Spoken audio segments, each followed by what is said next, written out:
That means today is Monday, April 20th, and we are on day 19 in skills. Today's lesson is going to be fairly short, so we'll just jump right in. We've got our new spelling words for this week.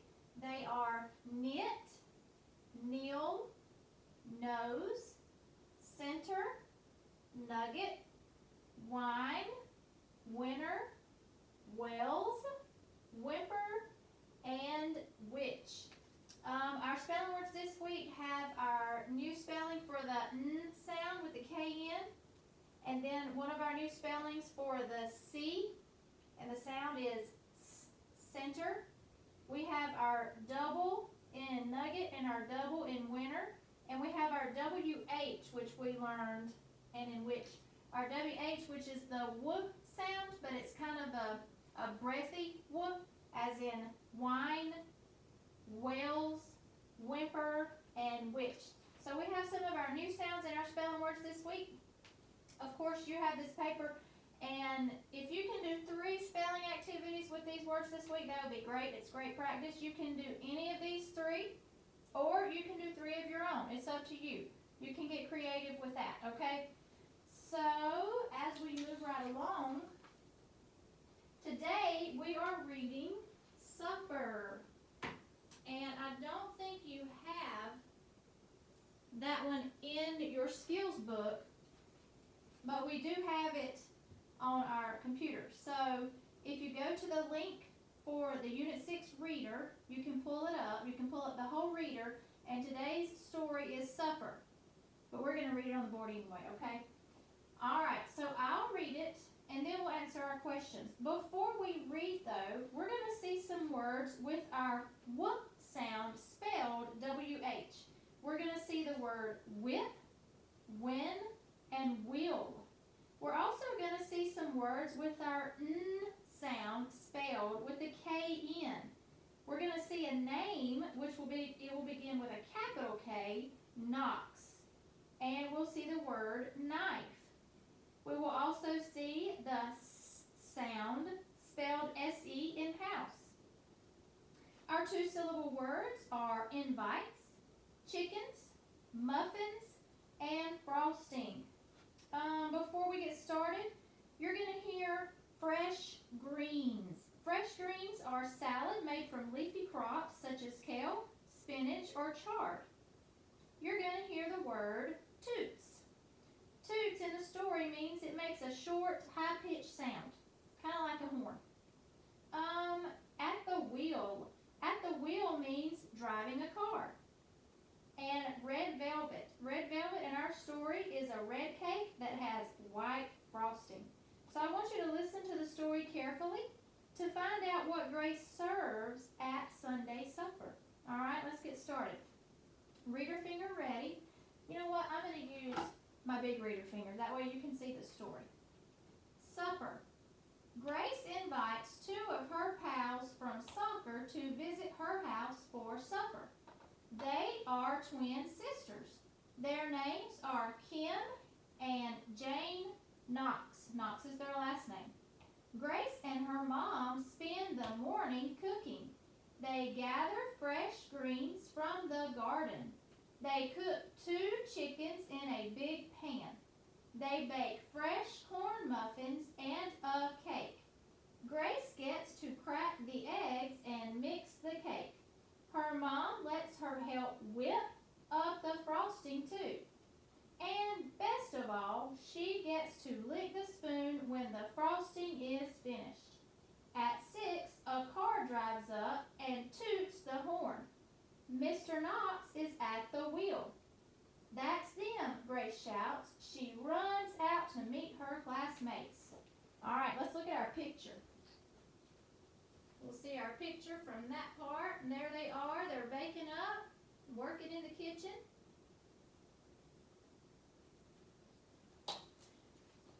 They sit down for dinner. Kim Knox cuts the chicken with her knife. Yum, she says. This chicken is the best. It's so much better than the stuff our dad makes. Jane nods. She would tell Grace how good the chicken is, but her mouth is stuffed with chicken. Save room for cake, Grace says. After supper, Grace brings in the cake she and her mom made.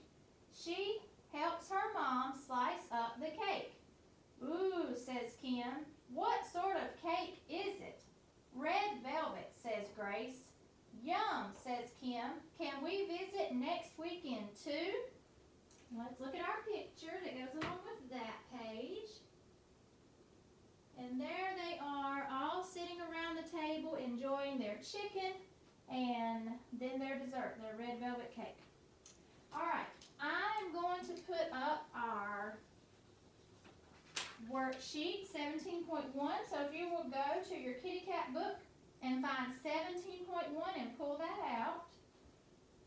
We're going to work on that together. So 17.1. It looks like this. It says supper at the top. 17.1. All right, number 1.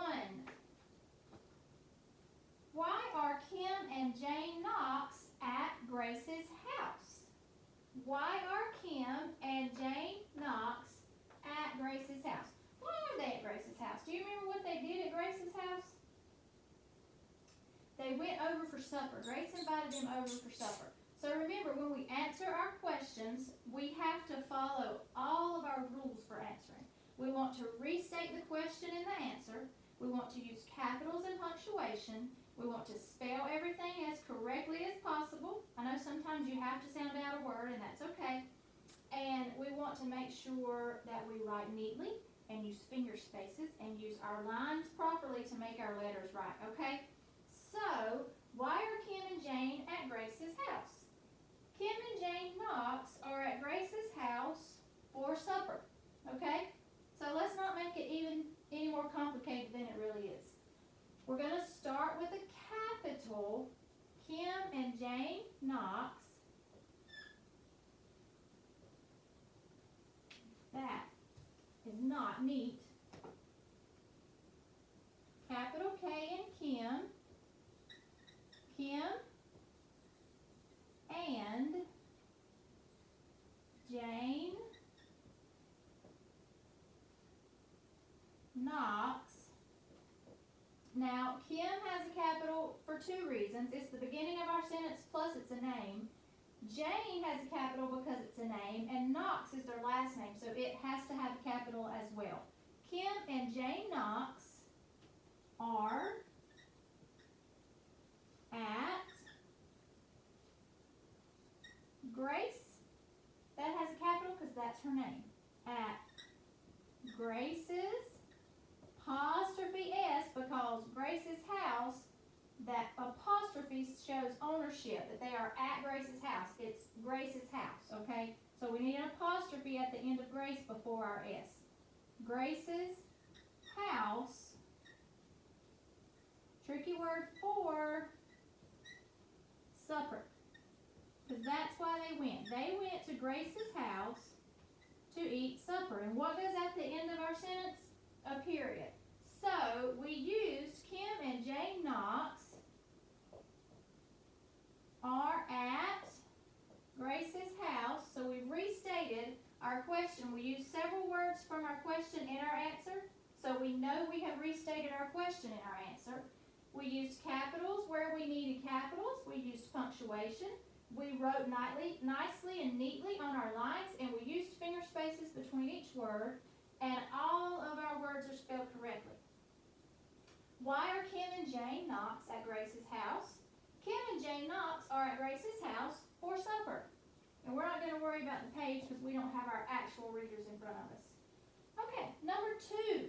List the steps Grace takes to make the cake with her mom. So we would go back to the story if we needed to. And you can do this later if you want to go back to your story and look at it. But we know that step 1, she cracked the eggs and mixed the cake. And step 2, she had to whip the frosting. So, since they're asking for steps, we're going to do this in steps. We're going to use a number number 1 for step 1. Step 1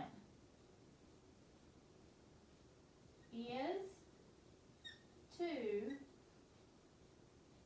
crack the eggs. Crack. Now remember, at the end of a word, if we have a short vowel sound in a one-syllable word and the k sound is at the end, we use a CK. Okay? Step 1 is to crack the eggs.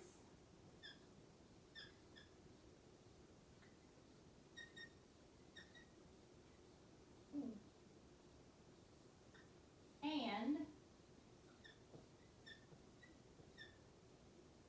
mix the cake.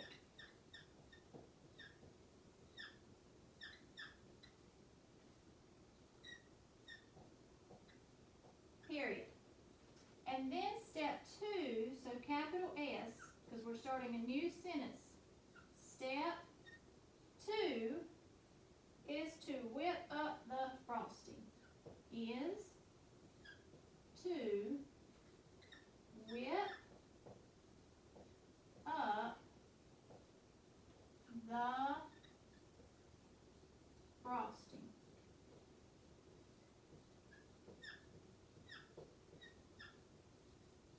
Period. I hope you can see that. My blue marker that's supposed to be really dark is not doing very well today. List the steps Grace takes to make the cake with her mom.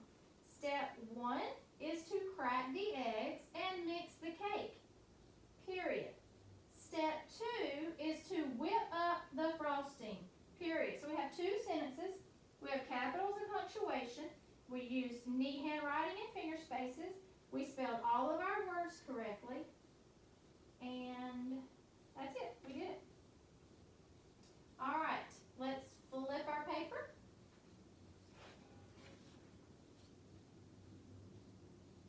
For number 3 on the back. Number 3 says, if you had supper at your house, what would you serve? Okay, I'm going to get you started to help you out. We want to make sure that we restate the question in our answer. We want to start with a capital, end with punctuation, write neatly and with finger spaces between each word, and spell all our words correctly. Okay, if you had supper at your house, what would you serve? You're all going to have a different answer. I hope you do. I want to see what you have to say. All right, so let's start it out. If I had supper at my house, capital I, in if, capital I for I, if I had supper. Supper is one of those words that has the double in the middle because this supper, that's a short U sound, so we double our P in the middle. If I had supper at my house,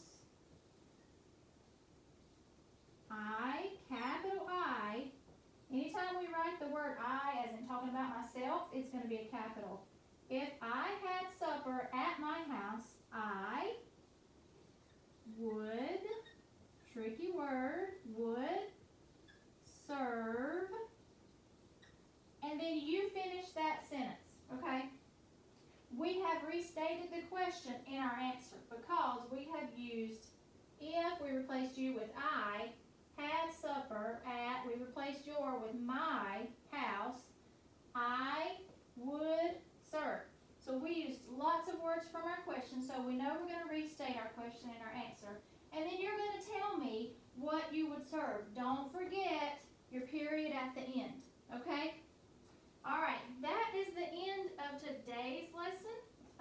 You can read any book of your choice later, or you can go to your reader at the link for the Unit 6 reader and read any of the reader stories in there just for extra practice. Have a great day, guys.